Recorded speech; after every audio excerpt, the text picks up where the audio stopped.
Yes, live inside, live on Twitter and Facebook. Episode 5, JaqqChat. Talking to no one currently, but yeah, this is for the YouTube. So hello YouTube, hello Facebook, hello Twitter. Expect people to join. 1, oh that's it, quick people. So yeah, right, that's 2. Boom. So like I said, I never do long introductions, so I was going to bring them straight in. We are here with Cee Major and Shuffle.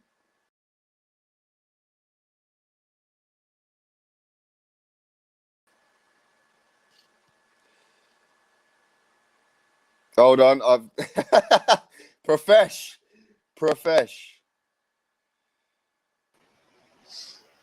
There we go. I had you muted for way too long. Boom. Shuffle T and Cee Major. What's going on, guys? Sorry about that.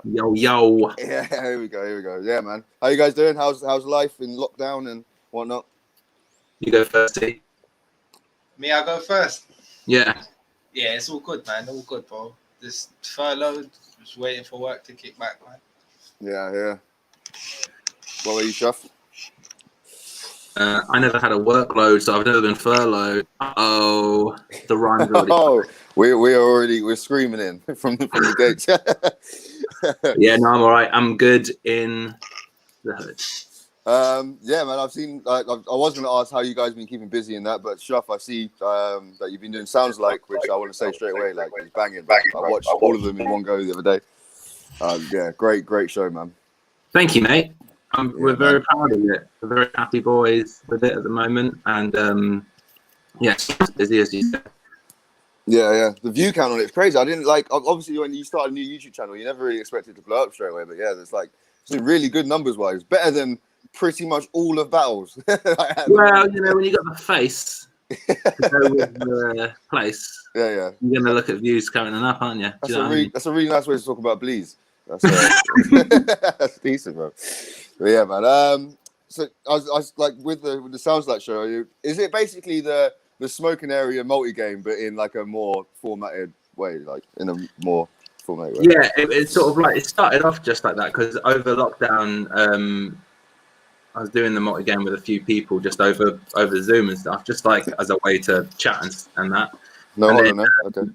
I did it with Bagnall and Freddie, and then just with my friends. That's why you weren't invited. But like, I was doing it with Bagnall and Freddie one night, and then they were just like, "Oh, we've got to make this into a thing." And it had been talked about for years about doing it, but like obviously the production value would have been so high. But now that everyone's doing stuff online and that, it just became way easier. So we decided to just do it now and get started. Yeah. And couldn't be happier with it. Like the aim is still to hopefully get it live in front of people at some point, or something like that. But I mean, at the moment, we're so happy with how it's going. And yeah, the views are good, man. Like we've been lucky enough to get some really quite influential people in the battle world on. Yeah. Again, that's why you weren't invited. But so we're finding that really good, and we're just hoping to keep riding the train, So yeah, we're really happy with it. Thank you, man. It's a load of shit. It's just so it's bollocks. You know what I mean? Like you were just angry when you were binge watching it. Yeah, I was just like, this is shit. Like Jesus H Christ. Like what? You've got Bagnall on there. That is a joke in itself. So like I don't. This isn't fair though, because you've seen one, and I haven't seen any of your episodes of this, so that's not fair. I can't come back. That's a lot better than that bollocks, I'll tell you that. See, what have you been doing to keep busy in that, bro? I've been having babies, man. Hey, congratulations, my bro. I see Congrats, that. man. Yeah, that's sick. How many babies you on now? Oh, he's come off. He's gone off. No, thank you guys. Needs changing or something. Yeah. How is fatherhood? How is life as a dad and that? Yeah, it's sick, bro. It's sick. My daughter's like 1 year old now, so we're getting mad interactive. I just been doing that. So we play. Obviously, we play clubs and that. I can always hear it in the background sometimes. It makes me laugh, bro. Like, it sounds proper energetic. Yeah, it's cool, man. Yeah, of course, man. My child, isn't it? Of course she's. Out here. But yeah, man. So just going with back to the, because I've got like some notes down and stuff. with Sounds Like, bro, like, have you got any future guests in mind? Would you be able to drop anyone, or was it all under wraps? I see you got 360 up next, which is sick. He's like a superstar. Yeah, we've got 360 up next, which is wicked. An anecdote, you know, obviously that for a lot of people, you know, we know him from back in the day with their 2-on-2 stuff, so we're hoping that they sort of like come with that same sort of freestyle energy, which is going to be really cool. Yeah, we've got some other people in mind, but like I'm not sure how. I think we want to sort of save them for when we. But I think we'll be announcing the next guests on next Monday, which I'm really excited for because it'll be cool. We've got another comedian on. Oh, great. So yeah, I mean, like we're trying to keep it as much of a mix at the moment. Like we want to sort of make sure that the majority of the people are, you know, rappers or battle rappers and stuff like that. Yeah. And then hopefully sort of grow it to a point where, yeah, comedians are coming on and, you know, celebrity appearances. Hear that. See, have you seen it? Not yet, bro. No. I've seen that idea. What a fucking arsehole. I know. Like, do you know what? Seeing your face gives me PTSDs. I don't want to look at it too much. I've actually one of the notes I've got here. So under Cee Major, I've got losing to shuffle. Lol. What was that like? What was that saying? What was that saying? I'm gonna punch Danny in his face. Well, I should get Cracker into this. We can team up against him. Whoa, hold on here. This is not how this is supposed to go. But yeah, man. Speaking of battle, Cee, so you've stopped. You stopped a long time ago. Obviously, I understand with your music and that, your music is really good, bro. Like 10,000 Hours and Humble Beginnings. I've got them projects still in rotation today.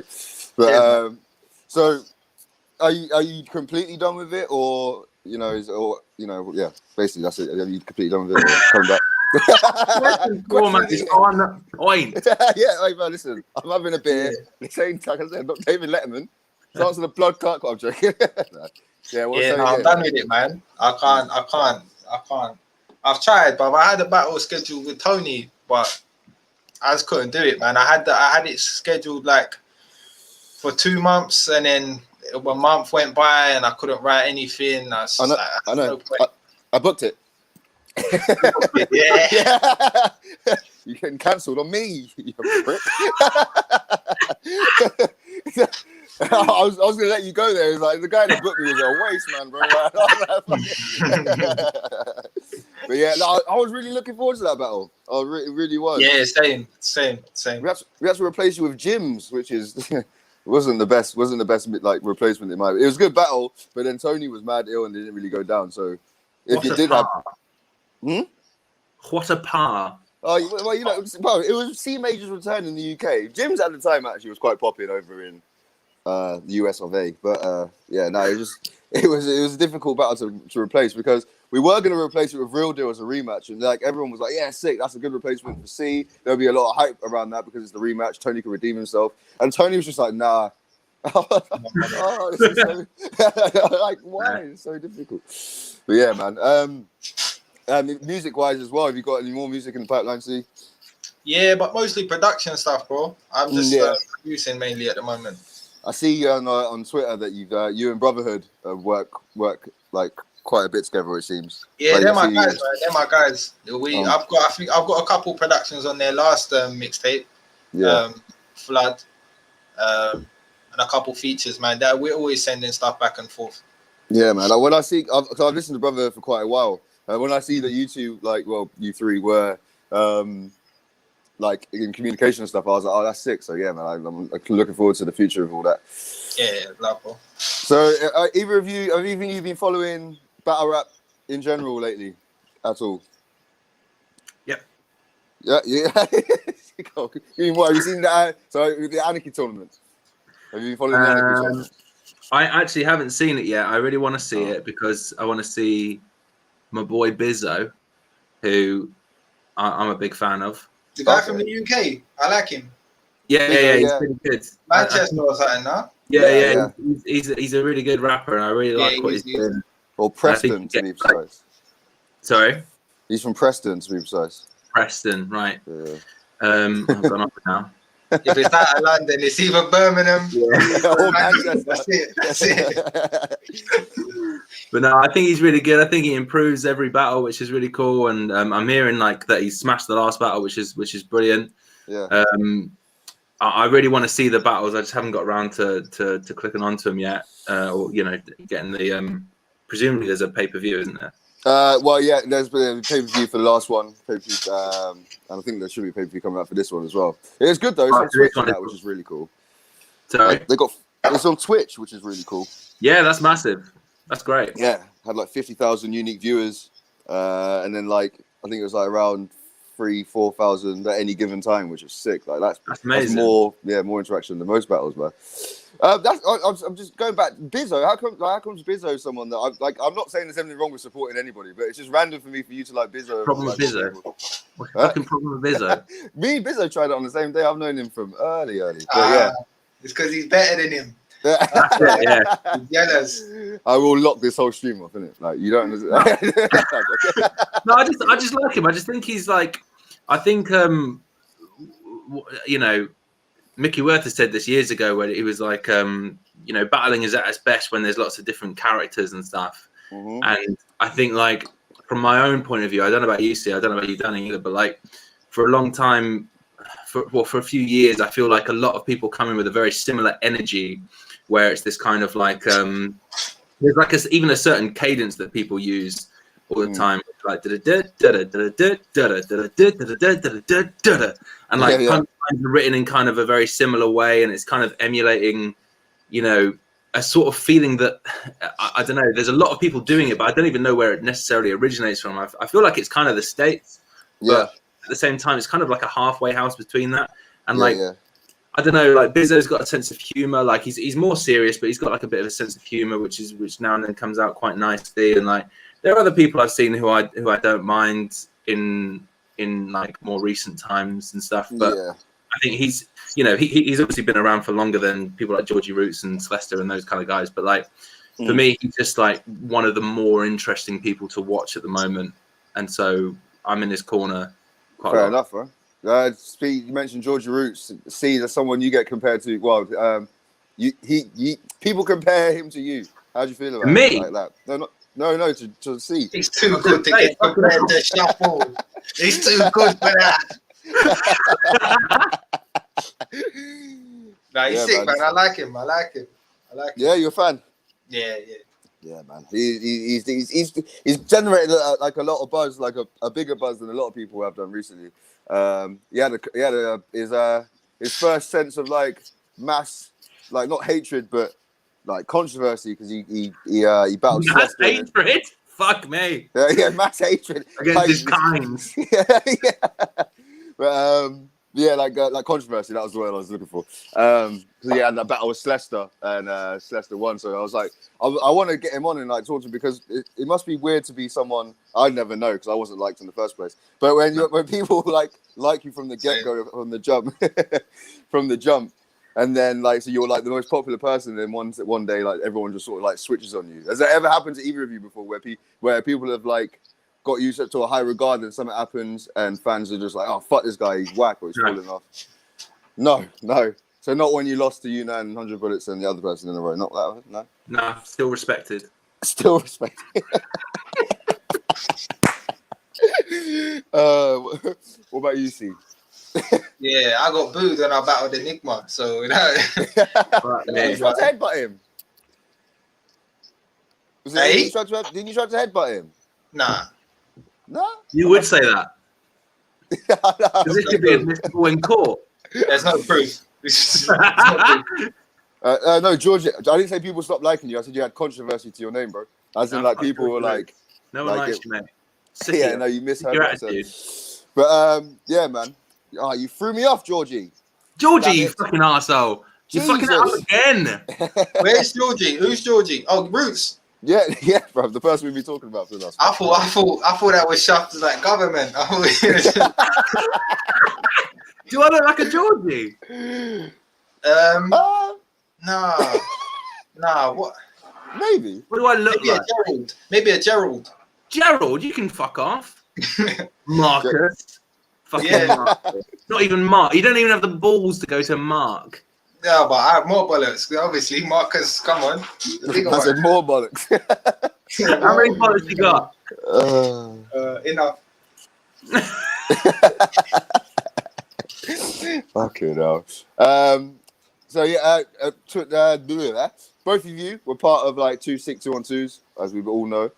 I was wanting to talk to you about both of your respective 2-on-2 teams and journeys with all that. Because Cee, you won the tournament, which was sick. How was being in that tournament for like you and Cracker and that? Did you like expect to win? Yeah. Sick. Yeah, man. Yeah. It was live. I followed that. So sick. Yeah, so sick. The best thing I've done in battle rap, I think, other than the soul battle. Yeah. Yeah, man. That was the competition. That was crazy as well. Shuff, you were in that tournament as well, weren't you? Yeah. You know what? I asked that as a genuine question. It actually came out. No, we fucking smashed it. Did you? Where? Oh, big time. Did you see us versus TC and well, I suppose you Cecil at that point. Cecil and Gizmo. I can't remember that. No. Mate, it was massive. Massive, was it? Big time. Who did you team up with? I teamed up with Gibbo. Oh, you know Gibbo. Yeah, I remember Gibbo. I do remember. Yeah. It was big times. Basically, the thing was then that the idea was obviously to team up with Marlo, who I was living with at the time, so it would have made a lot of sense. But he was like, "Oh, I've got uni work to do. I've got uni work." I was like, "Fuck off! You're a little dickhead." And he was, and that never really changed. But he did. You know, he couldn't do it. He couldn't hack it. He couldn't kick it with the master. Moi. I hear that.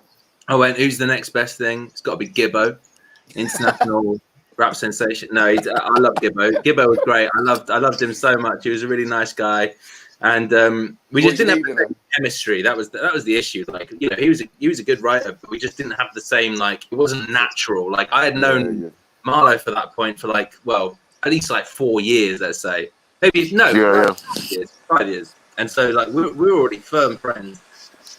And he was my best friend, and he still is. And so, like, you know, I guess like I was probably quite self-aware of the fact that, you know, it wasn't the same chemistry, so the same level of chemistry that I could have had with Marlo. Like, it would have been brilliant to have gone into it with Marlo, because then obviously we would have smashed, you know, seeing his mate out of the fucking water. But if you know, the way that it went, we got knocked out in the first round. That must have been painful. Yeah, you can't. It was actually quite painful. It was quite painful. So did you do it in Leeds as well? Yeah, we did it on Leeds in like February, I think it was. It was the first round of the tournament. I'm trying to think of who else was on that. I've got a feeling Definition for Tony was on there. Was it in the warehouse or the Wardrobe? Wardrobe. Yeah. Was that the same event as Yunnan and Lees versus that Callum Boom and what's his face? Yeah, you know, it might have been.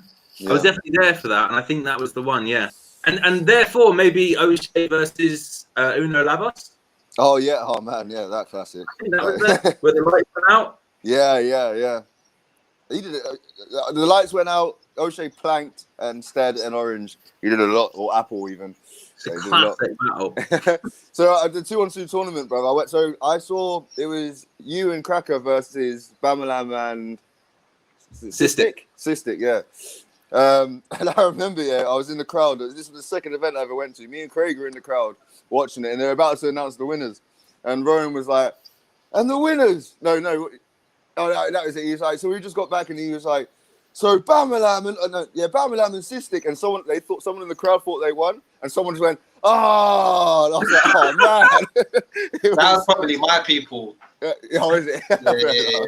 I've always remembered that. I'm like, that's so rude, bro. Like, he didn't even say anything, and then he announced you lot as the winners. When you won, you and Cracker won that. Like, what was that like, bro? That must have been. It was sick, bro. It was sick. I think, but you know what? I think from like the first round of that battle, I think we knew we'd won it. So the day was like, obviously you're nervous, but we were kind of like celebrating the whole day. So yeah, good man. There was a cash prize, isn't it? Was it a cash prize? $2,000, wasn't it? How do you not remember this, bro? Yeah, there was. Oh, right. What was the your with Cracker? What was your favorite battle that you've done with Cracker, and also your favorite battle you've done solo? With Cracker.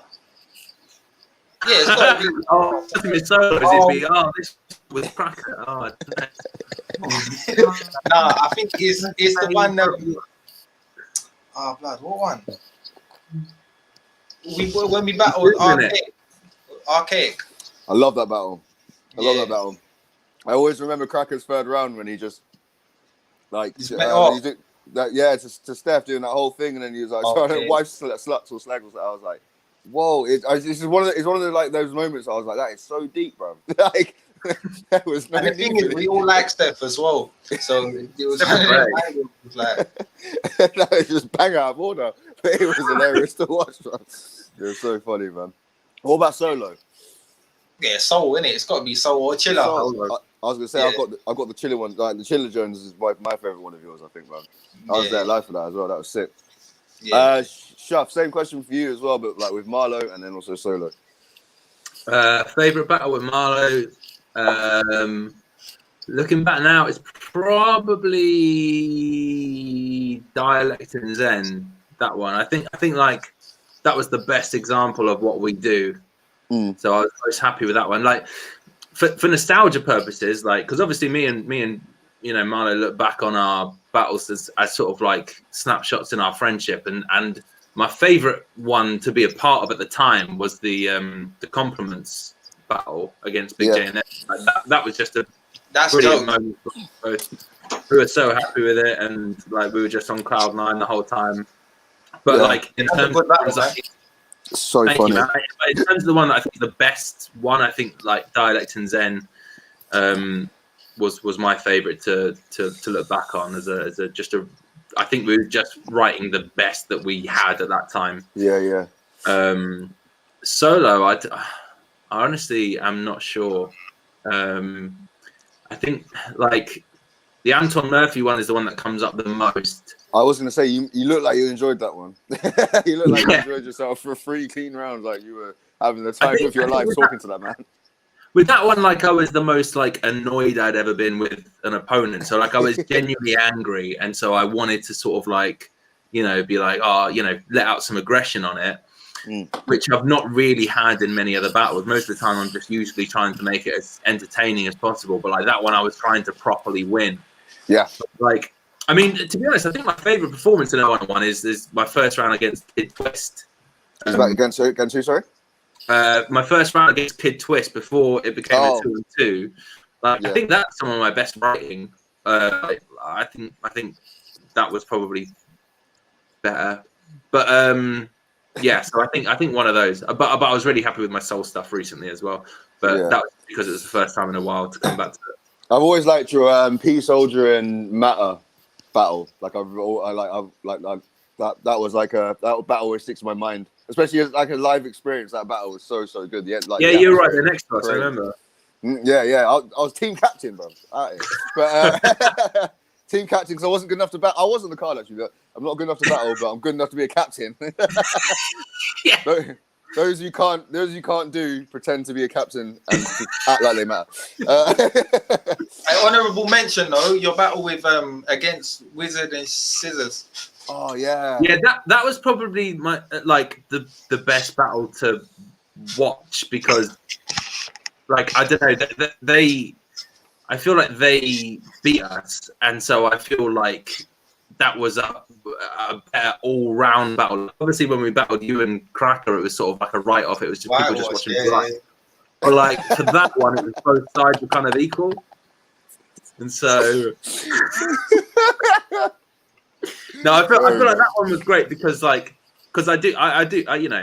believe that they beat us. Like we weren't necessarily writing to win. We were writing to do like the best battle that we could, and most entertaining and stuff. But regardless of that, like.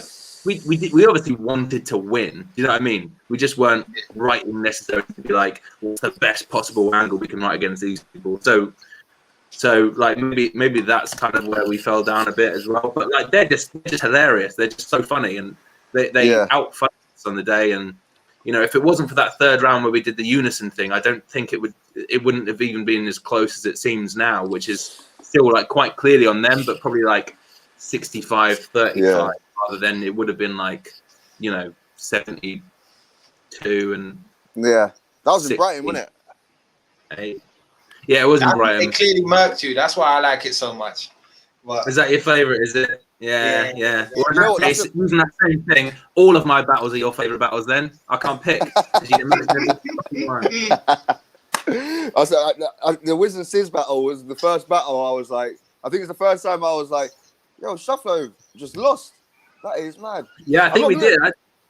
I'm not gonna lie. I remember when I've watched you two versus Cee and JaqqChat, and on the day in the building, I preferred Cee and JaqqChat at the time. You fucking turncoat prick. I did, yeah, bro. Like I think at the time I was more leaning towards like the rapper side of things, and I remember being on like the old forums and stuff, and people were like, I remember I was thinking, oh man, they're doing Cee and JaqqChat dirty, putting them in leads where they like comedy and all that. This is a mockery to the scene. I was a proper knobhead. But I was like, I'm not gonna lie.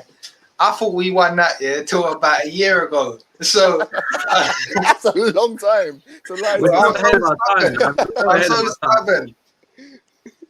Why do you think you won? I still haven't watched it back, like your rounds anyway. So no wonder you thought you won, bro. That's it, man. I rate it. You just filled in the blanks. Yeah. What made you think never watched you won? my opponent's rounds. Because that was 8 years ago. So for 7 years you thought you won. What? How did you keep that up? I don't know, because you only get like the occasional tweet about getting murked by Shuffle and Marlo. I get them like monthly at this point. To this day. Cee Major's like putting up music and that. He's like, yeah, this is all good now, but you got smoked by Shuffler, by the way. Yeah, battle rap fans are the best, bro. Yeah. Yo, speaking of like Raw, this is like Raw's was telling us that on Christmas Day this year, or like, Christmas just gone, he tweeted something like, "Oh, I'm by myself for Christmas" or something like that. And someone was like, "Yeah, that's all good though, but remember you lost the 142, bro." And it's like, yo, yeah. It's like they're so like, what's the word? Incessant. It's mental. Yeah, they are just relentless, man. I love the idea of like, I'm gonna do that now to everything that like Cee does. Like, yeah, remember Shufflo smoked your boots, bro. Never forget. When we play FIFA, Cee scores. Yeah, that's a good goal, but Shufflo, done your dance. Oh man. Hey, yo, hold up, you lot are cutting out. Let me try to talk something. Yeah, no worries, bro. We're fine, Cee. The problem's on your end. Stop fucking blaming everyone else for your own face. Yo, why are you doing that? Yeah, talk to me, Bagnall. What's this constant? You say Bagnall? Oh, that's why I was going to say this question. Shuffle. What's this constant getting at Bagnall? Sorry, I had Bagnall on the mind. Don't ever call me that cunt's name again. All right, Liam. Sorry, bro. Yeah, you keep. What's this constant tirade, like barrage of abuse towards Bagnall? I don't know. It's easy to attack. It's so fucking out of order. I feel like a bully in a school, and you see that one weak little shit, and you just gotta go. You gotta fucking put him in his place before he gets too big, you know. Oh, it's like in tears. It's like he will say a multi. It will be perfectly fine. It's just everyone's like, I mean, it's so like, oh, it's so funny. No, but the annoying thing is, like, he's really good at like the quick fire rhyme game. Like, he's really good at that. Yeah, and he's pretty good at most elements of it. Really, it's just fun. It's just fun. It's just fun to. You know what it is, yeah. What a dickhead. It's like sometimes, like say the thing is like spare ribs, yeah, and then he'll say Blair Witch, right? It's Blair Witch, boom. He'll say something, I can't even think of one now, but he'll say something with ribs in it. And every time he says the word that's already in the scheme, I'm always like, oh, it's right there. I get proper into the show, bro. Like, it's crazy. It's so different when the pressure's on. Like, there's so many times that I've played the game with people and they can get it bang, bang, bang. But like when the pressure's on, you're being asked it with a time limit. Yeah, it's panic stations. Like, I honestly think I would be shit at it unless I remembered one from the book or something. But like, are they all from the book? Well, they're from the book and the next book that we're working on. Me and Bleez are working on a second book at the moment. Like, sick. Say me and Bleez, like the Spears brothers, Frankie Fraser and Charlie, grand creator, have both helped loads with the book as well. So it's crazy that their names rhyme, innit? Frankie Fraser, grand creator. I've always thought that. So they're brothers. Well, Shuff gone. What's happened? That's it. He's off. he's had enough of this show. He's disappointed with you. he's like, I'm done with this bollocks. He's gonna invoice me now. Oh shit, he's actually legit gone. Oh, he's back. What happened there? Was that just me? Yeah, it's just you. Yeah. Son of a glitch. we were like, oh, you're done. That's it. You're not sick of this shit. That's it. Bye. I've done my promo. I don't give a fuck. Everyone go and cop the advanced rhyming dictionary from some website. What this? Yeah, I would put a link, but I forgot how to do it. I don't know how to do it. What happened to you? Come to my shop. Boom. There we go. Plug it. Just buy tickets for Sounds Like and buy the book and get a rhyming dictionary. Do whatever you want. I mean, you're your own person at the end of the day, but run it. Buy it. If you want any piece of advice, I don't have it, so do with that what you will. So imagine what you could be like. I'd be top tier. Cee Major bought it half an hour before his soul battle. Lost it. Half an hour after you lot's battle, because remember you got smoked by Shuffler. Remember that?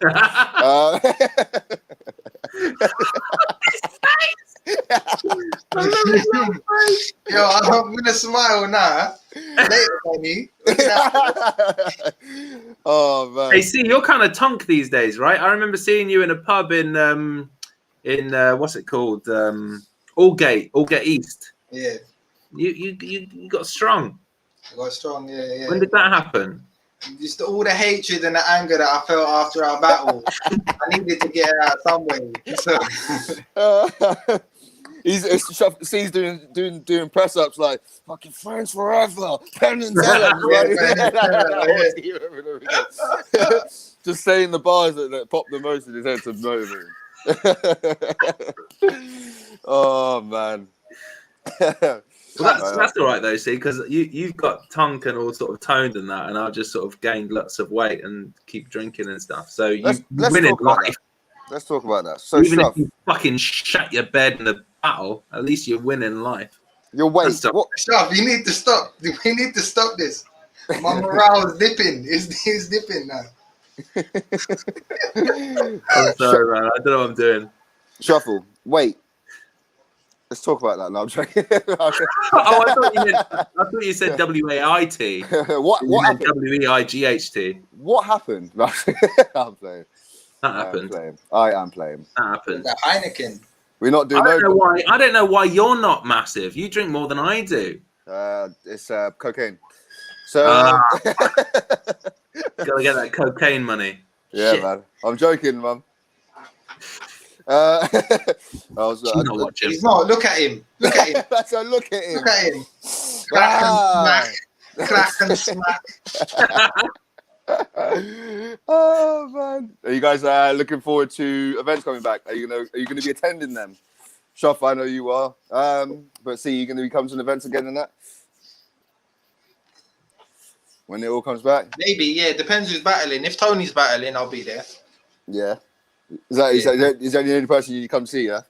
Gemini, I'll come see. Yeah. I'm trying to get Gemini back. Arsehole. So yeah, Shuff, I'll come see.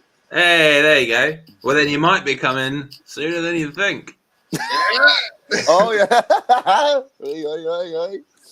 Yes, Danny knows. Danny knows. Danny knows. Is this who you've been messaging me about? You want me to battle him? What? No need, mate. No need. We already know. See, bro. You owe me a battle. You might as well come back, bro, for the culture. That's true. I reckon I'll shuffle one-on-one, though. What about you versus Spec BA? That'll be that'd be a sick battle. You and Respect, that'd be crazy. That would be sick. He's better than me though, so there's no point. Yeah, but it'll be fun. No. For everyone else, but for me. No, I think that would be a pretty evenly matched battle. Give me like a Jaqq or something, man. What do you mean? I'll smoke your boots, cuz. You mad? Never. Nah, not even on my worst day. Not even in a joke, Danny. Danny, that's not okay. Not even in a joke.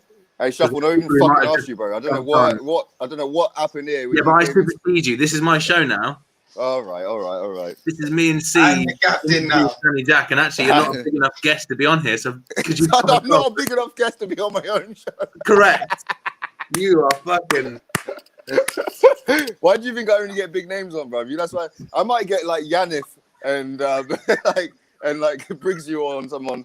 Well, nah, Briggsy is quite a big name, but don't downplay Briggsy. You've only got 1,000 views. Big. Yeah, you've only got 1,000 views. That's not many. All right. Well, that's bigger. Is that not bigger? Is that not more or less than his number? That is a greater number, sure. There you go. Done. But he's got a battle coming out soon on Premier Battles, hasn't he? Because he does. So he's going to overtake her. Right. Oh shit! Yeah, it's true. Still, yeah, I might have to battle on. I might have to battle on thingy, bro. Next in line. I might have to do just to get my views up. I'll battle like twerk or something. Run them views up. So, don't laugh too hard there, Shuff, mate. You know what I mean? No, sorry. Just the thought of you having another battle at all is funny, but you versus an international is just.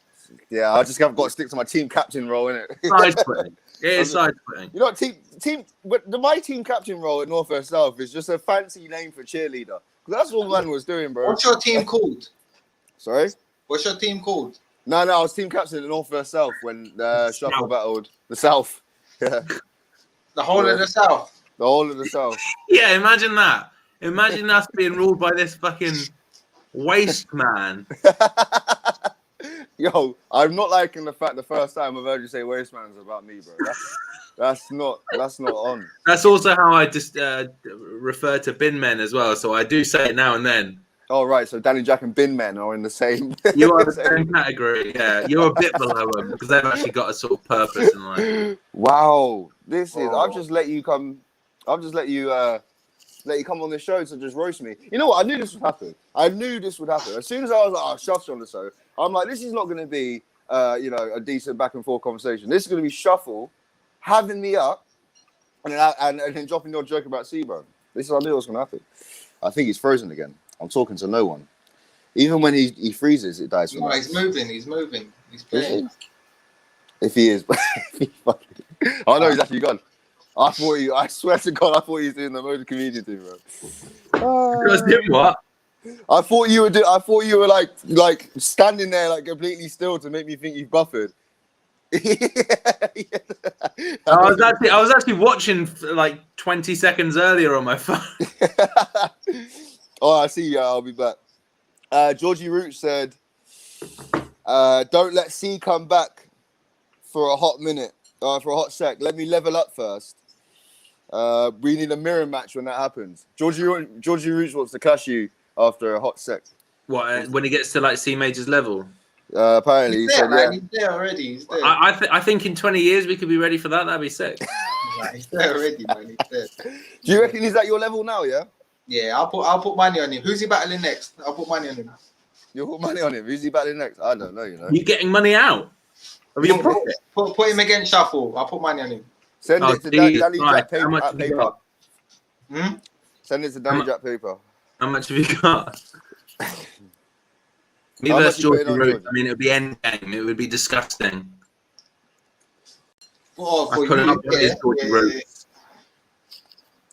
Georgie Roots rhymes with Portaloo and Quarter Two. I mean, do you know what I mean? I've got bars coming out. I caught the tube to Waterloo and took the Portaloo and Georgie Roots.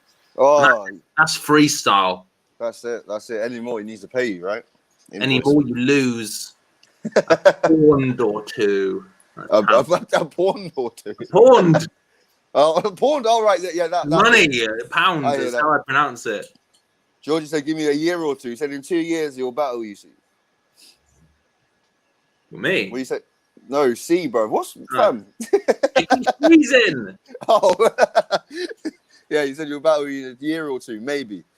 Nah. Patrick Currier said, "Georgie, you're sick, but Cee Major wins that every day of the week. Even Friday? Day of the week. Even Friday, bro. Even on a Sunday after the sesh. I don't know. No.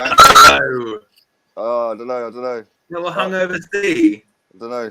Can Cee Major do it on a Sunday afternoon after a weekend sesh? Can he? That's Look at him there. He's drinking a bit. Is that rum, DC? What are you drinking there, C, bro? Rum. Rum, yeah? Rum. Okay. I haven't seen a human drink rum so long. Yeah, pirate life, man. Pirate life. Massive pirate life. I think, like, in a year or two, I don't think that's far from unrealistic for him to be able to clash someone like you, I think. I think he'd have to do 11 and up, if I'm honest. He needs to have like big battles like I had though. Yeah, no, that's the thing with Georgie Rich's with his resume. Yeah, that's the only thing I think that's a bit lacking. He's got, to be fair though, he did battle and beat Old English, so that's quite a win to have, I think. Now, Old is a sick writer, but when I was in the scene, and I'm not saying this is because I was in the scene, but then like 2012, 2013 times, the scene was different, like completely different. It was 100%. So I don't know if you can even, like, in terms of writing, yeah, sure. I think he's probably even better than I was when I was battling. But just in terms of like how big the scene was at the time, he needs a, I don't know, man. But I guess that's not his fault that the scene's not doing as well as it is. No, of course it's not. No, yeah. Yeah, so yes, it is. Georgie fucked it. Georgie's absolutely. He's burnt this scene to the ground.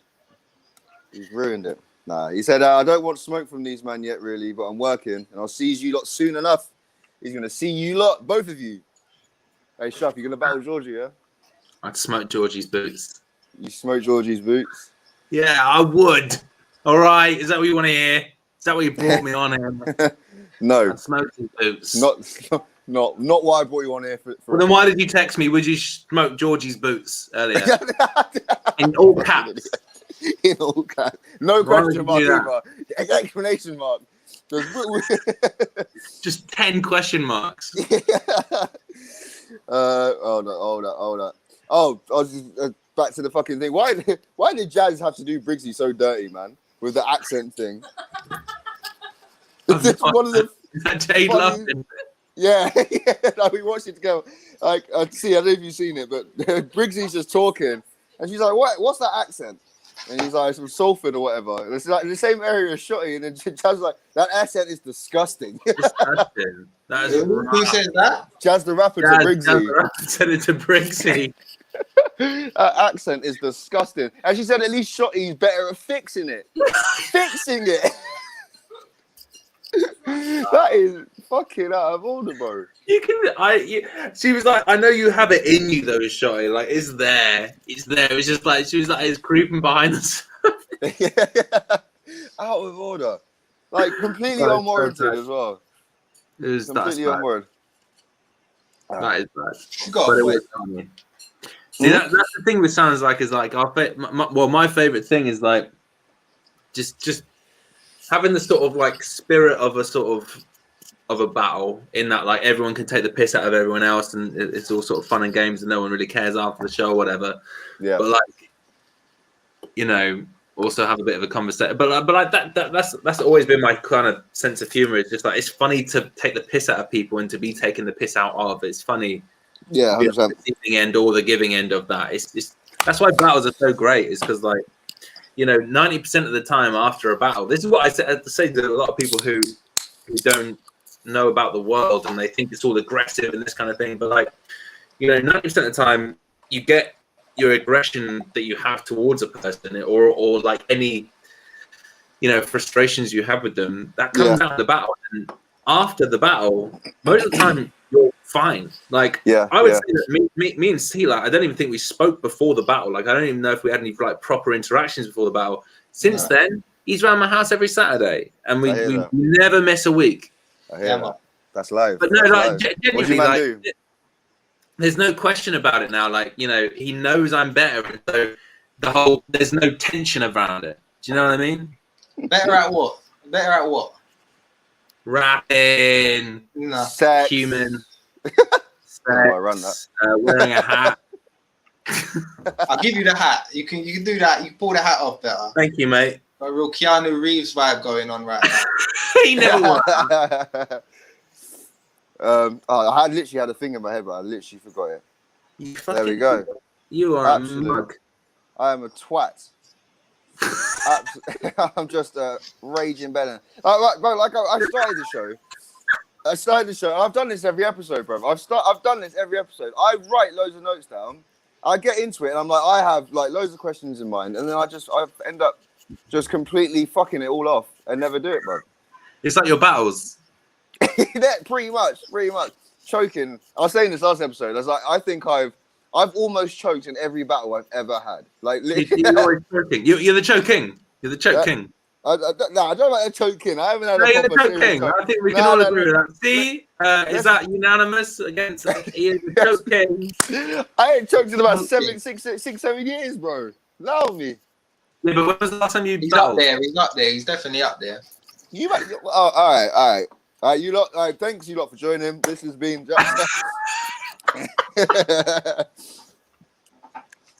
has been an awful show. Fuck. The both of them. Sounds like it's a load of shit. 10,000 hours has always been wank. When was the last time you he's up there? He's definitely up there. What have I done here? You're playing the thing back to us. I can hear Cee Major in double. Cee Major squared. I'm not a fan of that. Shuff, I had a question for you. So the advanced rhyming dictionary, it's shit. It's a load of wank. So people, This one. yeah, please put that shit down. Like, genuine question though. People have, I remember when you were like announcing it and stuff, and obviously there were people that were like, oh, this shouldn't be like a thing and all that, which I disagreed with. But like, because it's not that deep. But what was that like, seeing people being like, oh, this is not how it's supposed to work. It's cheating. People say it's cheating and shit. Like what? Oh, honestly, like I don't mind. I like talking to those people. Like everyone uses these words like haters and naysayers and things like that. I'm not that bothered about it. Like it does affect me. It makes me sad. But I'm not that bothered on the grand scheme of things. Like like with the dictionary. I mean, like. A lot of people seemingly hadn't heard of the idea of a rhyming dictionary before and didn't know that, like, I mean, like, there are rhyming dictionaries out for like 2 centuries. And, the poet laureates of the last 2 centuries have all used them and have put like reviews on them and stuff like that. And like, it's not cheating, because I mean, like, there's one thing to know words that rhyme, and it's another thing to be able to like utilize them in a certain way that makes them effective. Like rhyme is a huge part of what we do as rappers and stuff and writers, but like it's not the be all and end all. Like I'm obsessed with it because I love rhymes and I love rap and I love writing rap and I love the construction around it and stuff. But ultimately, like, you need so many more talent to be able to pull it off. I can always tell if someone's good at rhymes but bad at rap, or good at rap and bad at rhymes. Like, man. There are so many people who can rap amazingly without using multisyllabics or anything like that. It's more about like there's a lot of personality in it. It's a lot of the delivery. It's a lot of the ideas and the concepts and all those kind of things. This is just like the rhymes are the things that we're limited by. We're constricted by. Yeah, man. Like, ultimately, writing rap is kind of like a writing exercise to say, like, how efficiently can I get my point across whilst in the limitations of rhyming? Poetry used to be like that, and then it's sort of like deviated and it doesn't have to rhyme anymore. But rap is always still in the idea of like it has to rhyme. So, I mean, it's just kind of a tool to help people learn more than anything. That's why we've got like space at the bottom to add your own rhymes and that kind of thing. Like, It's not a cheat code because it's so transparent when someone can just rhyme and not rap or not poetry or not write and rhyme efficiently or get their point across. I think we all know that, and I think we'd all like be able to recognize it a mile off. Oh yeah. So, for me, it's not an issue if people are like, oh, this. I just don't think they understand what we're trying to do with the book necessarily. Yeah. I've always like with people that like. So, like, the idea with multis and stuff, obviously multisyllabics are sick to use. They sound nice as fuck. But I think you definitely can overuse them. There's people that, like, do it way too much. Like, you know, when they just like, it's not even like forcing a multi, but they'll just say something that you necessarily wouldn't even use in the everyday language. I think you have to find the middle ground between the two. 100%, and like, I'm sure Cee will agree on this as well. I've been like doing some coaching sessions recently, especially in the last like 6 months or whatever. Like they picked up a bit, and one of the things that I found the most with a lot of the people who are doing them is that like people think that a sign of quality with rhymes is having it as long as it can be in terms of multisyllabic. Yeah. And having it go on for as long as it can be for like 32 lines on the same rhyme scheme. Yeah. And you know, people see that as like a sign of quality because I've done, but like ultimately a sign of quality is being able to go, you know, out of all these 32 lines, there are about 6 that are actually good, really good, or like, you know, have some kind of substance or get my point across like that. The rest is going, look how long I can continue this for, like and it's like, man.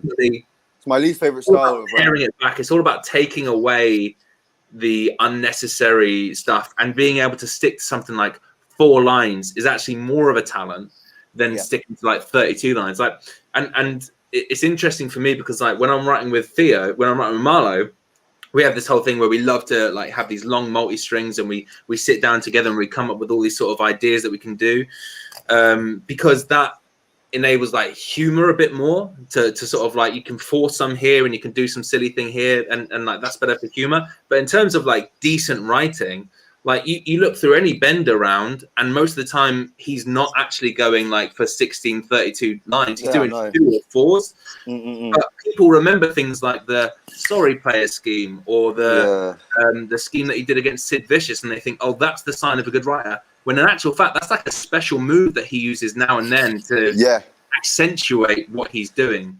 So for me, it's just like the rhyme stuff and multisyllabics and that kind of thing. It's amazing. I love it. It's brilliant. It's my favorite thing.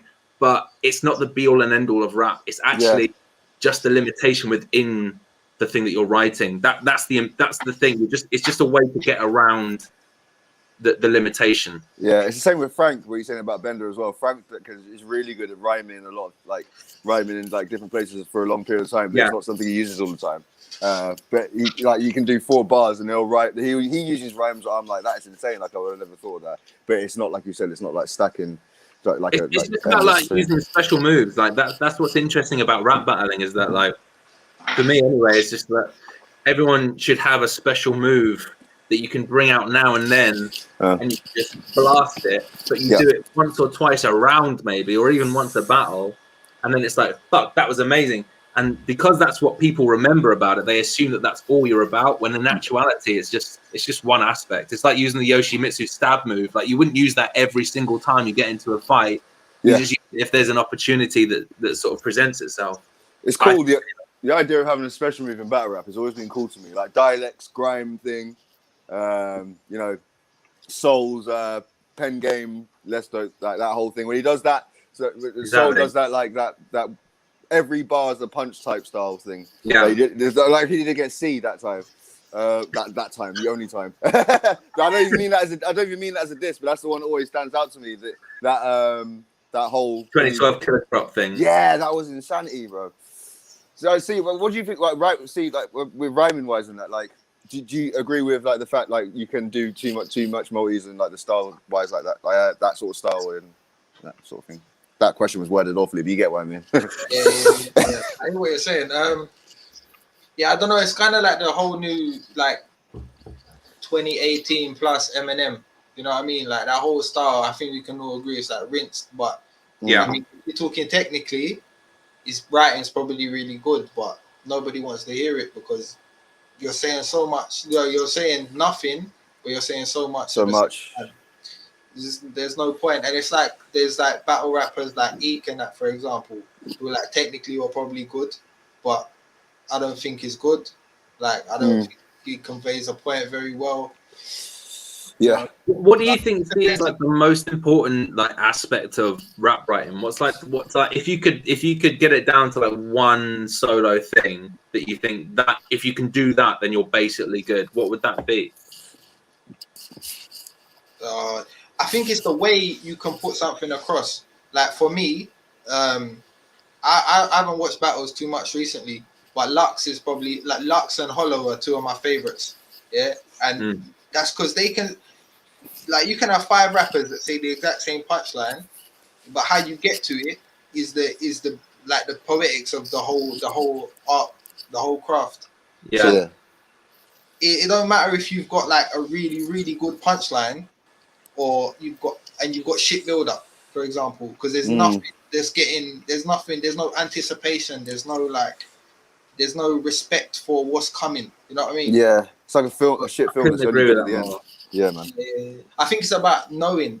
It's like, I think a good writer knows how to weave stuff in. You know what I mean? I couldn't agree with that more, man. Like the way I always think about like setups working towards a punch is that, like, I've said this a few times on Twitter and stuff. So like, I'm sorry if anyone's listening that I'm not repeating myself, but like, it's about like building tension and making like a gambit with the listener. So it's like, if you do a setup line that sounds amazing, and then the next line sounds even better, then by the time you get to the 4th line, the listener should be like, how the fuck are they going to improve on what they've already said? How can that and so the tension is there waiting to be broken, and so they're like, shit, what's coming next? And then you drop the punchline, which is the strongest line, and then they're like, fuck, I didn't even see that coming. So it's like making a bet with the listener to be like, I know that what you just heard is amazing, but it's going to get even better. And so they're on the edge of their seat, you know, metaphorically waiting for what comes next. And then when you hit them with that final bar, they're like, fuck. It's like, I've always felt like, see what you were saying about the build-up and stuff. Like, Charlie Clips was one of those people that always has awful setups, but then the punchline will bang. And like, I think he's one of the only people that can still make that work, because like, if anybody else did that, it would get booed off stage, bro. Like, and it's because he has that freestyle energy. Yeah. He's a performer. It's like Osh as well. Osh does the same thing. Yeah. But you can't discredit Osh as a battle rapper at all, or a performer, because he's amazing. But I think it's the same thing. He just kind of stumbles to the point, but when the point comes, you still laugh because it's funny. Yeah, and there's an idea that we're all in on the joke as well with Osh. Like, there's an idea that we all know the way that he's going, and so like, especially the audience who are there, like, who are usually the most devoted like watchers and stuff, who would turn up to actually watch on the day. They know that the punch is always going to be good, and he's like earned that right. You know, it's kind of like, again with multis. I was talking to someone the other day, like with like Pat Stay and Kruger and people like that, like, they're not like 100% strict with multis to go like, this has to rhyme exactly with 4 syllables and this, but like they've earned their right to do that from being so consistent in the past with their multisyllabics and stuff. So it's like, if you earn your right to be respected in this way, then you can mess about with the form, because you know that, you know, it's like Picasso doing a painting that isn't in order. Like, you know, he could do a brilliant portrait if he wanted to that would look lifelike, but the fact is he's playing with the form. So I think that a lot of the time with a lot of people is, especially with Osh, like he's playing with the form. He's making shit like setups, you know, because they're funny. Like, he's doing the setups are ridiculous, and he'll say something like a bar, you know, my bars go deep like a sheep underwater, or whatever he had back in the day, like, just because he knows that people are in on the joke. But if he came in new, fresh, and was doing that, then people would be like, this doesn't really add up. His style lends to it, doesn't it? Like, I think the sort of drunken sort of style lends to that. Well, I see, pretty much. You mentioned Kruger, like, so Kruger's got one of my like favorite like schemes, or like one of my favorite schemes in battle rap against DNA, and it doesn't even multi, and it ends with like you're something, I'm HMV, fuck URL, watch BBC. BBC and HMV don't multi like that. It's just the C and the V. But he's just hopping on a different track where he's just going, the initials is the thing here. And it's so like paying all that attention that, you know, most people would pay to multis, and going, I'm just going to pay attention to the initials and do that sort of like grime thing. Yeah. And like when you look at the whole thing and you think of it as like ode to like grime, which does a lot of those. Amazing. Yeah. Hey, Danny. Yo. May I go to you? May you ask me? You're cutting out. May you what? Needs to piss. May I urinate? Oh yeah, crack on. Yeah, sorry. Go on. And I might have a cigarette as well. So I'll be about 7 minutes. 7 minutes. Right, the clock is on. The old man bladder, 7 minute piss. Yeah, man. Hold on. I've got because the conversation just stopped dead. But yeah, fucking. I completely lost it, bro. Completely lost it. Oh, that was what I was going to ask you. So with the East London thing, bro, I've always loved the East London trilogy, like the whole East London 1, 2, and 3. Are you going to continue with that, or is that chapter finished with that sort of free? No, it's not like a freestyle, is it? It is a tune, but it's like you just bar out, really, isn't it? Yeah. To be honest, well, I never planned them. Like I made one, and it was just like it was a freestyle because it was only like 24 bars and hook on there. But I don't know, like 2 came around. I was like, this kind of got a similar vibe to this song I made before. So I made it East London 2, and then 3 was the same. So who knows? Nothing. And I think you produced them all, yeah. Yeah. Wait, hold up. 1, 2. Yeah, all of them. Yeah. Well, so my favorite tune of yours is the Homies. Like, definitely. I think that's like, is that like a common thing? The Homies is like a popular one for you, isn't it? Yeah, that's the best performing. Yeah, man, it's so good. Did you produce that as well, or? Nah, Focus produced that. Oh, okay. What PHOC? Yeah, Focus. Yeah, man. Sick, bro. He produces a lot of stuff for Ocean Wisdom now. Oh yeah, I can hear that. Yeah, bro, your beat selection has always been sick, bro. Like really sick. Or obviously you produce a lot of your own stuff, but when you do like go out like outsource, I guess you pick some sick ones, bro. Like so I've been seeing like you posting like your Insta stories and stuff when you're on the keyboard and that, just showing little beats and that. Bro, they are all crazy. Like you love sampling stuff, innit? Like R&B samples and that. I see. Yeah, R&B mostly, man. R&B mostly. Yeah. So dope, bro. Are you like selling the beats on, or are you just keeping them for yourself?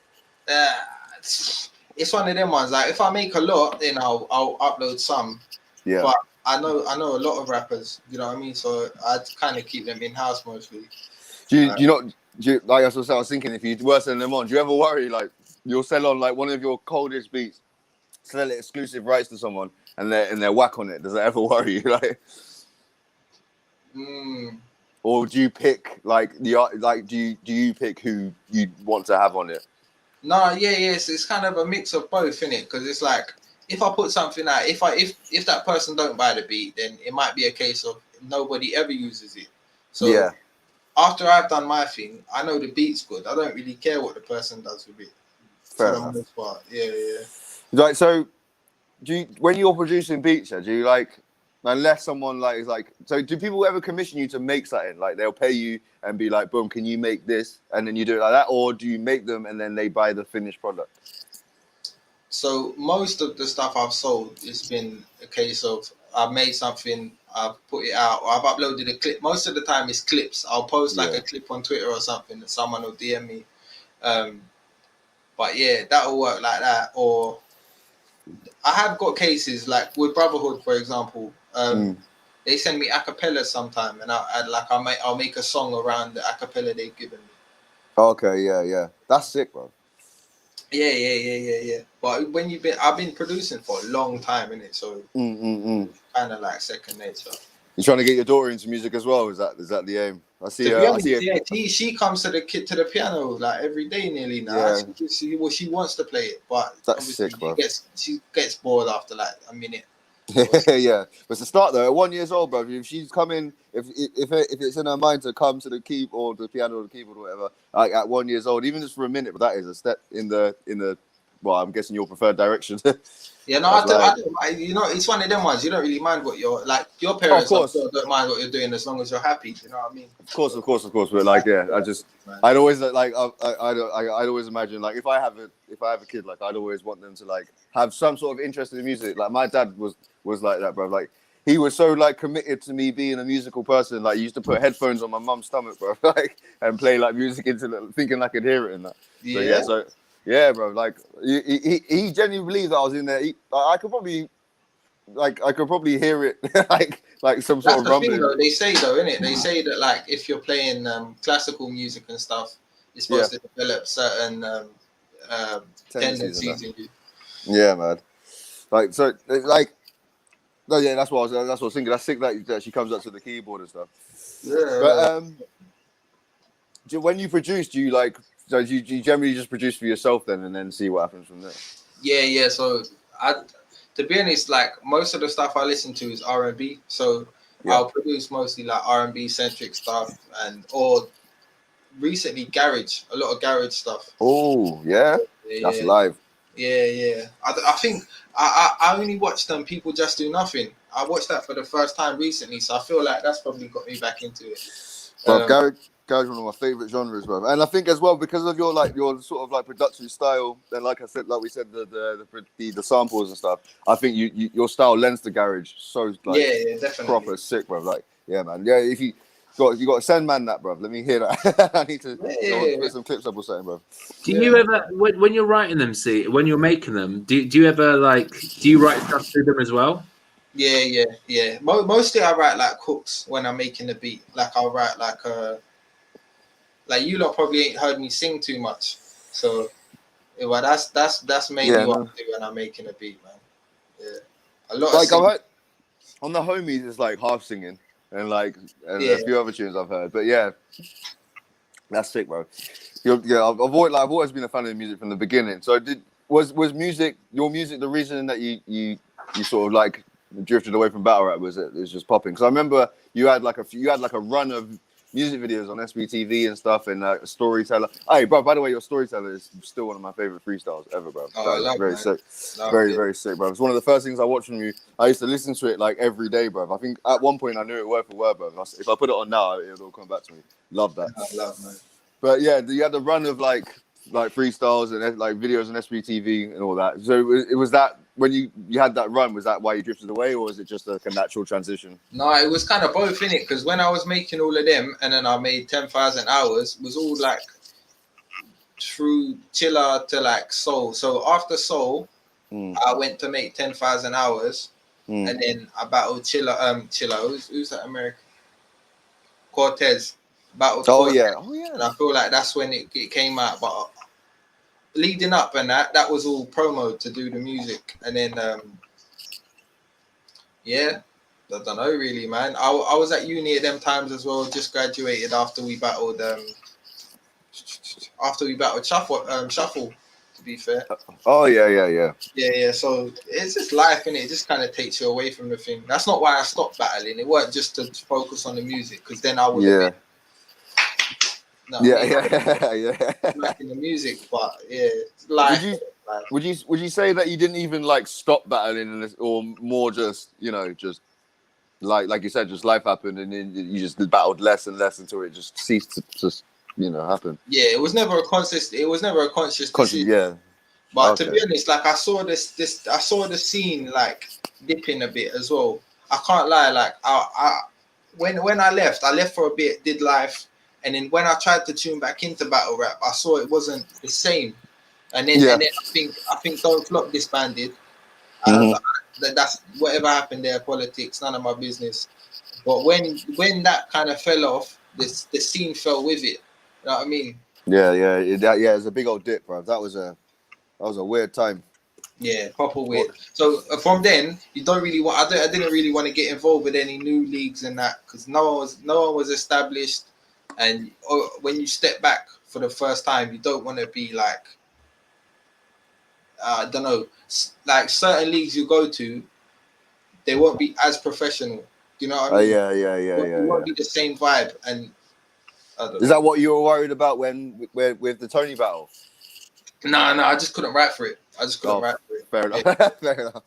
Yeah, man. That was a sick event. But I remember I was like, because I think we announced it on the same day we put tickets out, so a lot of tickets went out, got sold based off the back of that. And then when it never, I'm not trying to make you feel bad, by the way. I'm just like, no, you're doing a bad job if you're not trying. But like it was, like you're saying, like the scene was so unpredictable back then. No one knew what was going on. It was just a weird time. But like, bro, I'm not even mad at the fact that you like you carried on with music and stuff, because I'm a fan of your battles, but I've always like had a like proper like love for your music, man. It's always been sick. I'm hoping to hear more, bro. So have you got any like besides Brotherhood? You producing for anybody else? If you can say. Wow, to be honest, like the thing is, I sell beats like all over the place, so I couldn't tell you the artists that I've sold beats to, or that I've got stuff coming out with. Because once I do my part, it's up to them, whatever they want to do. Do you not like to like keep your head in and see what's going on with it, like to see what they're doing with your work? Sometimes. Do you know what? I think I've got something coming with Craft D. Even. Oh yeah. Yeah. Big number one in that. That is mad, bro. Man like Craft D. Yeah, he's been doing big things, man. He's sick, man. He's sick. His rhymes are on point. His what? Yeah. His rhymes are just on point. Very, very good writer. Yeah. I did one open mic with him. I think it was me, him. I feel like Tony came as well. Oh, was it at a Harry? No, was him? Harry Baker. Harry Baker. Cafe 3000 or something like that. Which one, bro? Cafe 3000 in London, like Brixton. Cafe. One poetry thing. Or Cafe 1001 or something like that. That he was doing a few things, raised the bar back there. I performed there. Yeah. Yeah, same. I think I did something there. Yeah, man. I don't remember. But I think Earl was there as well, and the poet. That's Harry Baker, right? Yeah. Harry Baker was there. I remember that's when I met Craft D. Yeah. But it was proper weird. In what way? Like, it's the first time I've done like spoken word poetry. Do you know what I mean? Oh yeah. So it wasn't my forte, and obviously you see it. Yeah. You see Harry Baker. What the fuck you kicking up, bro? It's like someone trying to tell you hurry up, bro. I was saying, come on, back to me. I'm fucking sick of this. It's like you say like a sick line or something, everyone's going, it's like, bro, I'll do it in my own time, bro. I'm my 9, fucking out. Speaking of spoken word, bro, you've seen Scoop has been smashing it over on that scene, bro. He's doing really well, man. Fair play to him. Yeah, I wouldn't have. What's he been doing? Spoken word stuff, man. Like, yeah, he seems to have really found his niche in it.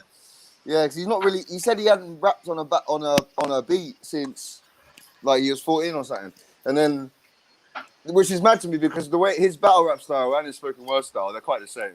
Is very like not. I'm trying to find a better word to formulate, but it's like it sounds like cadence, there's a cadence to it where he goes like da da da da da da da da da da. Very specific kind of cadence to it. I see him in the studio. Like I've never seen someone in the studio recording spoken word. I didn't think that was the thing that happened. But yeah, I see him in the studio recording some of the stuff. But his writing and like the way he rhymes and that is sick, bro. Very, very good. His content's powerful. I'm not that into spoken word as a genre of stuff, but like neither am I. In terms of the writing, like if I can separate myself from the delivery of it, then I think that he's one of the more impressive people I've seen at it. Yeah. Like he's got a way of writing that at least every 2 lines has a sort of, the wordplay is written in such a way that it's always relatable and it's always sort of like empowering and stuff. It feels like you kind of do feel it hit. As well. He uses rap style wordplay in spoken word as well, which is not common. Like it doesn't. I'm gonna just say it. Like a lot of spoken word sounds pretentious as shit.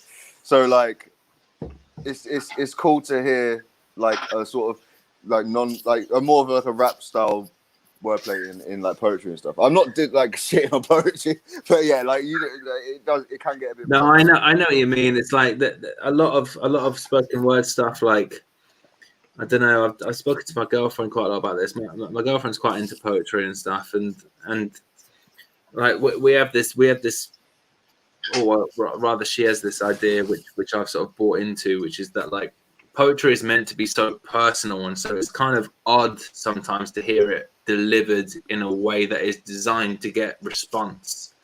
So like if you know, poetry kind of feels like it's meant to be read, is her point, and I do sort of like buy into that. You know, it's meant to be read off the paper rather than read aloud, because it's so personal, and so like sometimes you get a lot of, you know, spoken word events where things are about the very, very similar subjects to do with sort of like, you know, trauma and like personal experiences that are like difficult to cope with and that kind of thing. And like, and a lot of the time it feels like those kind of subjects are felt as like, I don't know, a safety blanket almost, in that like if you talk about something that is quite significant to you in your life and something happened to you, then it's like, well, no one can say it's bad because it's rude to say it's bad. That's mad true. Like, and it's kind of, it's shitty to, it's sucky to say, but it's bang on like true. Like that. So like with Scoot stuff is really good, but he tends to talk about like road life and like being black in London and stuff, and being, you know what I mean, and it's really, really good. But at the same time, you're never gonna have anybody be like, oh, this is shit, isn't it? Like, exactly. Like, Scoop is actually on like, from my like perspective, he's on the lesser side of that kind of like that. Of course, He's definitely talking about like, like you say, road life and things that are like difficult experiences to deal with and stuff like that.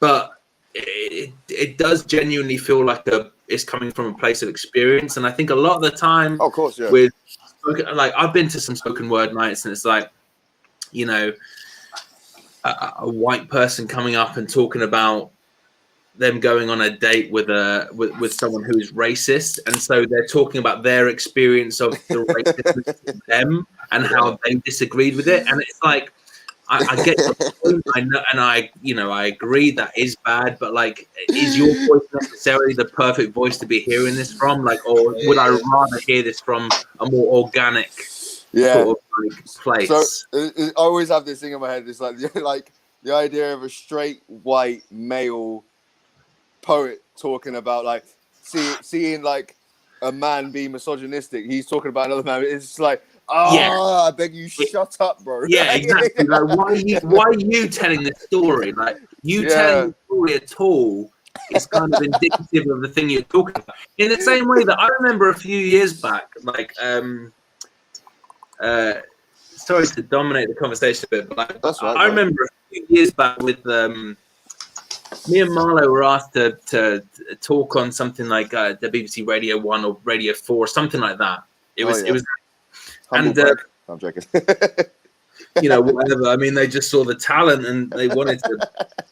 But like they said to us, like, you know, you represent the sort of like the side of battle rap that is you know, not misogynistic and not racist, not this, and we were like, well, I get what you're saying, but like we've made jokes about, you know, race, and we've made jokes about like, you know, we've used the word like bitch.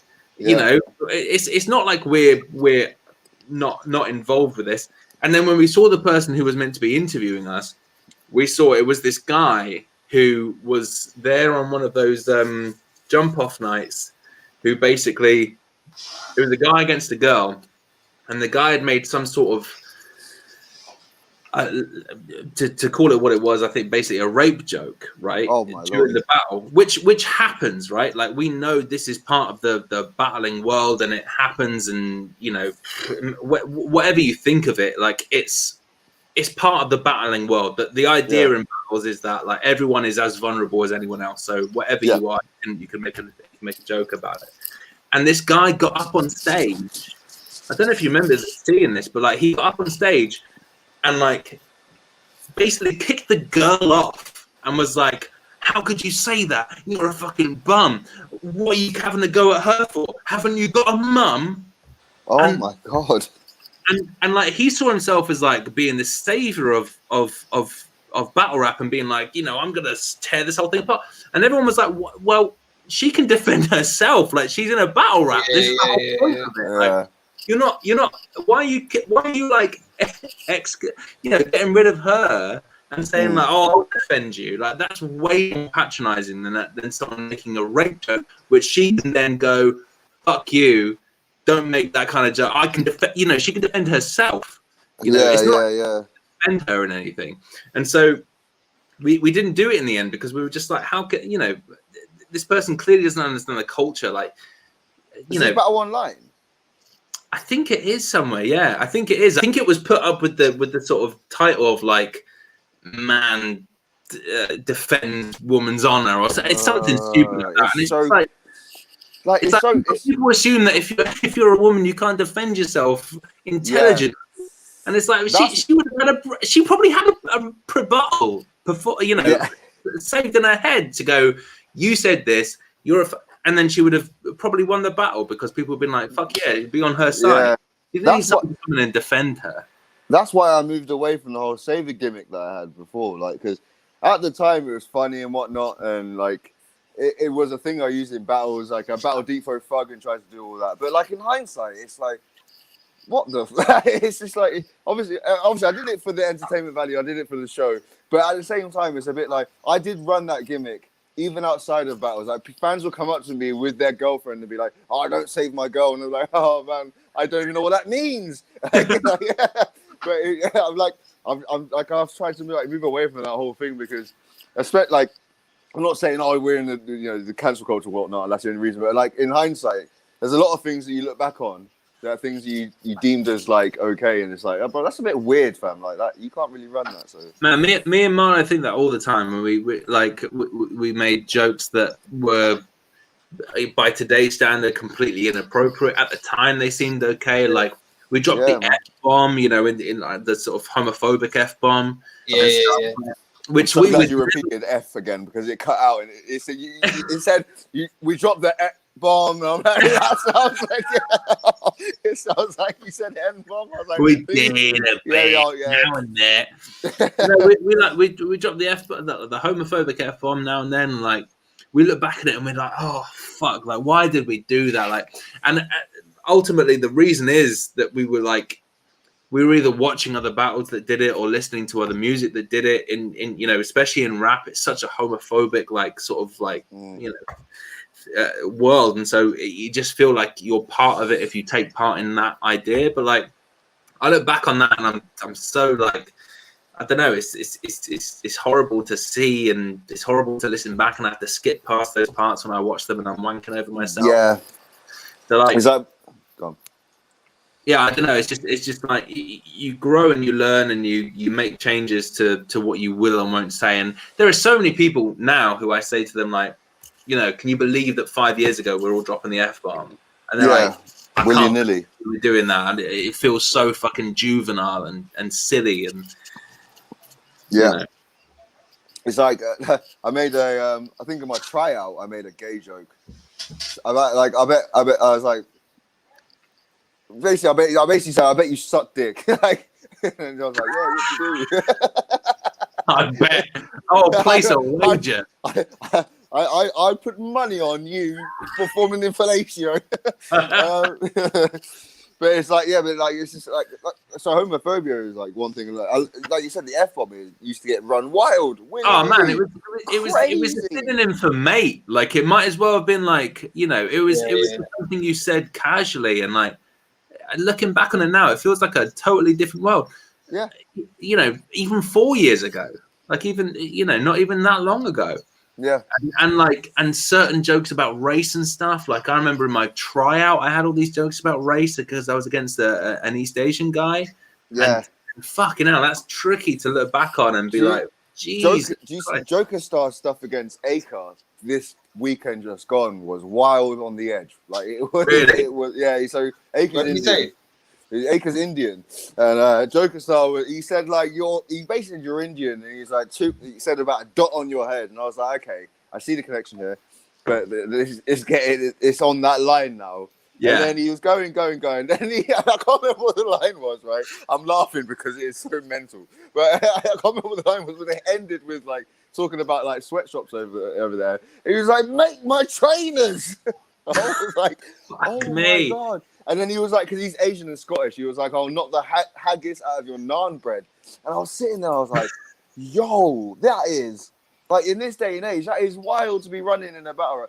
Like, but at the same time, a big question is, and this is to both of you as well, I suppose. Like, you know, like what is, you know, like when we look at American battles, for example, like there seems to, and sort of, well, maybe I'm saying American because I think of more old school battles and I think of American. I'm sort of like more up to date with UK, but like there seems to be like a few different rules. Like, you know, it's a lot easier to get away with like Asian jokes, East Asia and Middle East, like those kind of, especially in America. Away with like a black joke, for example, like the two things are not equal in that sort of playing field, and it's so interesting as to why, because you know, in terms of the history, it's all much of a muchness. Like everyone was fucked in the same way,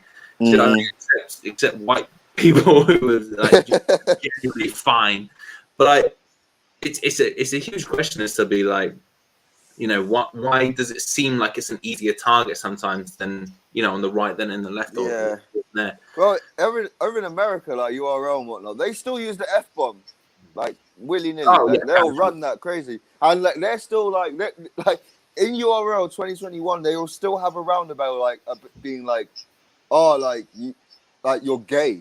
Like I remember that. So in the promo for Miss Hustle versus Averb, they've been doing like an Insta back and forth, and all of Miss Hustle's promo, it's been garbage. But it's just all like, oh, you're gay, and posting like pictures of like R&B bands for like the 70s, being like, oh, which one's Averb? Lol. I'm like, this is what we're paying for. Like, get that shit the whole way out of here, bro. Like, you see it in the UK as well, though. I mean, like, it's still abundant. It's not as clear, but it's still about in the UK. Like, I see like so when LSD, obviously LSD and myself like came out and all that, and then LSD battled Canel like soon afterwards, and he started his first round off with something about that, and I was expecting Canel to go off.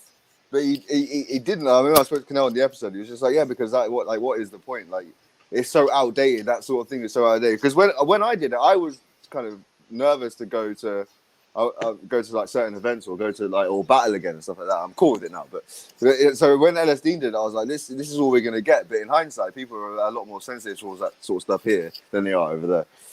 I think.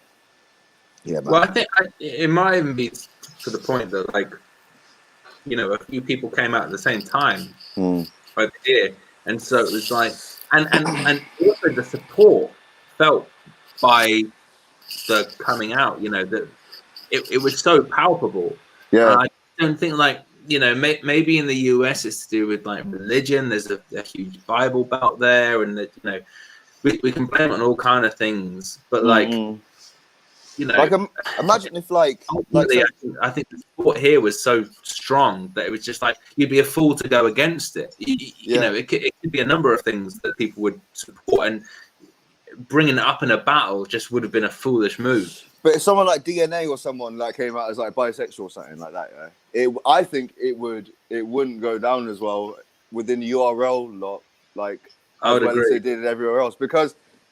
I don't know what it is. Like, I don't know what factors in. They're the biggest league in the world. They are the most sponsorable league in the world. Like, they have caffeine. They've got everything, which is mental because they're like they're a good while behind everyone else in terms of progression in hip hop and rap and battle rap and stuff like that. Like, so obviously it's great, the showmanship, but I mean, like ethically, they're behind on a lot of things, which is mad that sponsors run to them quicker than they do like a King of the Dot or battles or whatever. Yeah, it's wild. But it's a product of its culture as well. Same with like our leagues and that as well. So like you have to think in like hip hop and that. You know, when they hip hop's a bit of a broad spectrum, but if you're talking about rappers and that, like if a rapper comes out, I'm sure what's his name? What's the guy that made a tune with Miley Cyrus dad? Lil Nas. He gets. Well, I see even to this day, like he gets millions of or thousands of tweets, like homophobic tweets. You know what I mean? That's crazy. Yeah, Bob, it's mad. Yeah, you're thinking 2020, but it's a product of the culture that's going on out there, isn't it? It's not like you can expect them to be like a beacon to a certain extent, but at the end of the day, it's a business that's only functioning in the community that surrounds it. You know what I mean? Yeah, 100%. 100%. Whereas like over here, it's great, bro. The support is mad. Like I had about maybe 2 or 3 people say something mad. Like I said this last episode, but I had like someone be like, how have we let this person be in our scene for this long? Because man stayed in it. You know what I mean? That's literally it's just a thing. It's weird and like and then I had someone ask me if they can do it. Actually, O'Shea asked me and LSD at the same time to do a bar. And he was like, you're the gayest battle rapper ever. You're LS Dean holder, which I found hilarious. But then I had another person at another event say, can you mind if I say this bar? And he's like, can I say you suck more dick than a pansexual Danny Jaqq? I was like, I mean, you can. Like, I'm not going to stop you, but it doesn't make sense. What's your response going to be if it's a no? I'll turn up there and fucking... Yeah. I think I said something to you. I'm just trying to find it. I think I said something. What you asked me if you say a bar? No, I think I took the piss out of you a bit for it. Oh, really? That's not like you, Shaf. Not like you at all. That's what I said. It was on the 8th of July, 2020. I said, presumably what I'm reading online isn't true. Oh my God, it looks like it's true. This is so fucking stupid. I honestly don't know why you're doing this, mate. Don't expect me to stand on your side. I can't. Go back. You cut out. Oh no, you've gone again. But do you know what it's like though? You remember when Toucan came out? Yeah. Oh yeah, the difference. Yeah, that was huge, bro. That was like, and Big J had all the shirts. I had a bar about it. Big J had the shirts and a tattoo on him. I had a bar about it in my tryout, bro. That was a big thing. But do you remember, bro? The reaction wasn't as positive as it was now. It was mad. The society is different at the moment. Do you know what I mean? He came out because I've always found that horrible because he came out because he basically got forced to because I can't remember. I think it might be Mickey, but Mickey was actually I'm not even going to say it might be him because I'm not going to accuse someone I don't know for sure. Someone said that there's a gay battle rapper in here, like in the scene, and like had everyone talking about it on Twitter. So I feel like whoever it was that said that put pressure on Toucan to do that because he's like, bro, I'm gonna have to do it now. That is shitty to do. Like, I remember that. To bring someone else out is a whack thing to do, bro. Like that is, Jay just told me it's illegal now. That is a whack thing to do. So when that whole thing happened, like Toucan owned it and all that, and did the battle with Big J and stuff, but that must have been so shitty, bro. That can never run now. That would be mad. I found the message I sent to you, Danny. I don't know how much you heard before I. Yeah, you got halfway through. Sorry. Wheel it up. So I said, presumably what I'm reading online isn't true. Oh my God, it looks like it's true. This is so fucking stupid. I honestly don't know why you're doing this, mate. Don't expect me to stand on your side. Can't believe you're battling Sean O'Mac. Sick. I was looking forward to that battle as well. But yeah, I remember getting that message as well. I remember started reading it. I remember I got like a couple words in. I was like, he's definitely talking bollocks. But I'm gonna get through this. Like, it's like I was shitting it, but I saw that I was like, it was all good. No, I think it's great. Like that, you know, fucking hell. I mean, like when you look at the British battle leagues and the British battle scene as a whole, like it's so white, it's so straight, it's so male. Like it's the big three of the sort of problematic areas. Yeah, like. Man. I mean, I'm 100% like, you know, part of that. Like, I would never, you know, try to make any claim that I'm not like, you know, you're not black. No, it's just the beard. But if you keep it it's just the beard.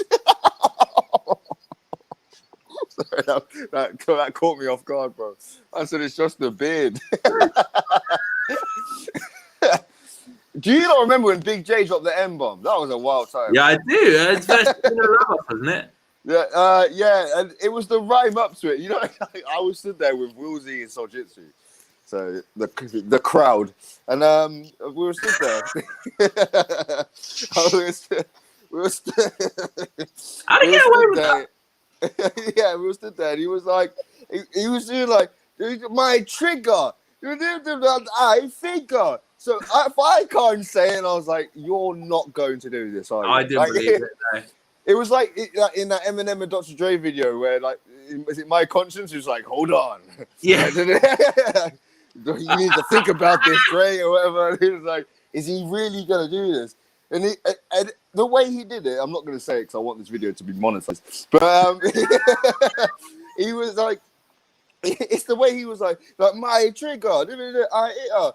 And then he was like, so what the fuck are you going to say? And then he's like, he proper slowed it down. He was like, yeah. And I was like, not only did you say it, you just slowed it down. Yeah, in case there's any confusion. Yeah, like in case we didn't realize that you'd done the hard ER as well, John. You you ran it.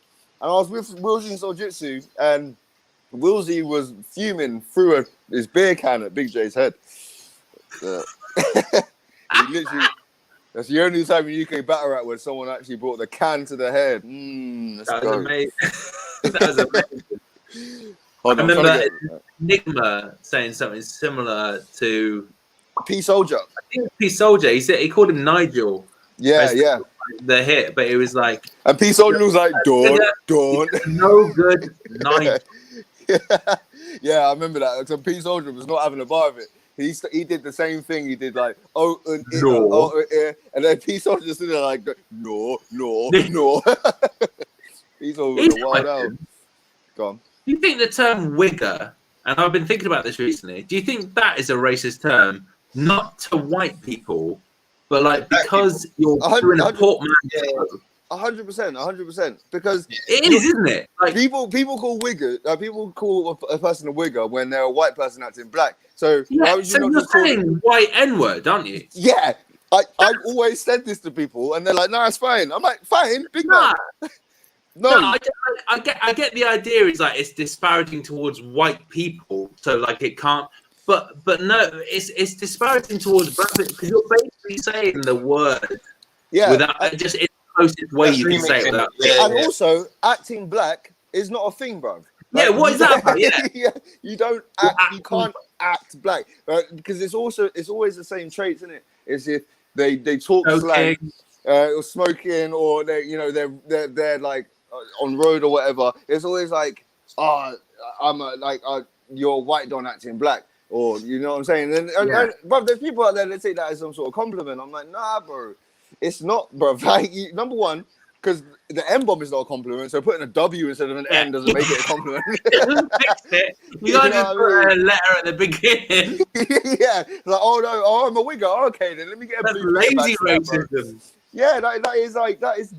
I've never understood that. I'm so glad I'm just saying this on this. Stop doing that, people, bro. Like, it's mad. It's mad.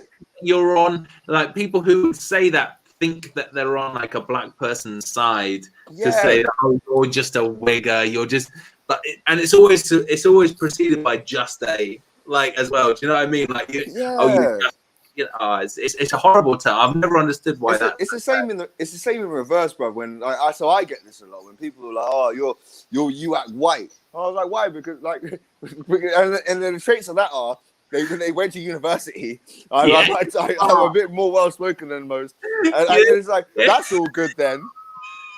But you start smoking weed and talking slang, then you're a wigger, bro. Oh, it's bad. Oh my days! You might as well say prison convict. You know what I mean? Fucking hell, bro. Oh my god, that's killed me off. That has killed me off. I'm not gonna lie, guys. I'm running 10 minutes over time. I'm trying to keep it to 90 minutes, so I'm gonna have to wrap this up. You lads, thank you so much for joining the show. Cee and Shah, follow Shuffle T. Plug yourselves, guys. Be your Twitter. Try to put the thing on. You go first, Cee. I've got nothing to plug, man. Plug ahead. Go watch Cee Major's battles. Go follow him on Nah, whatever. fuck that. He doesn't want to plug anything, so don't force it. He wants to follow Sounds Like on Instagram, Twitter, and Facebook. Shuffle Tea, and buy my book and get a ticket to this Saturday's episode of Sounds Like. What's What a bargain? Yeah, what's the website? Shuffle Tea. Shuffle-tea.com/shop. Shuffle-tea.com/ And if you don't buy one, Danny, as a favour to me, because I came on your fucking show, then you're. I will buy one. Scumbag. I'm gonna buy one. I'm gonna buy one. 1 by 10. 10. Yes. 10. I don't want 10 of the same shit. That's basically Give them your to your battle friends. catalog. Same shit, you know, the same shit. Same That's shit. like If I wanted, oh yeah, I got the thing at the bottom, bro. If I wanted 10 of the same shit from you, I just watch your verse tracker. Oh, Unbelievable. fucking, I forget you have 10 wigger. friends, so you can't even. I just ran wigger so loud, non-monetized. I'm not getting fuck all for this now. I've done it. I've done my dance, bro. I literally went up to the camera and said, yeah. All right, you lot, man. Thank you. Easy, man. Right. Easy, man. Thank you, man. Yeah, man. Good luck with the series. Peace and love. Hey, thank you everyone for locking in. This is JaqqChat. Boom, bang. Subscribe to the YouTube channel, Code Red Culture. Follow me on Twitter at Danny Jaqq. Follow Shuffle Tea. He loves a waffle, man. He loves a waffle. Hey, see, I'll catch you on clubs, bro. Danny, am I battling with you soon? Let me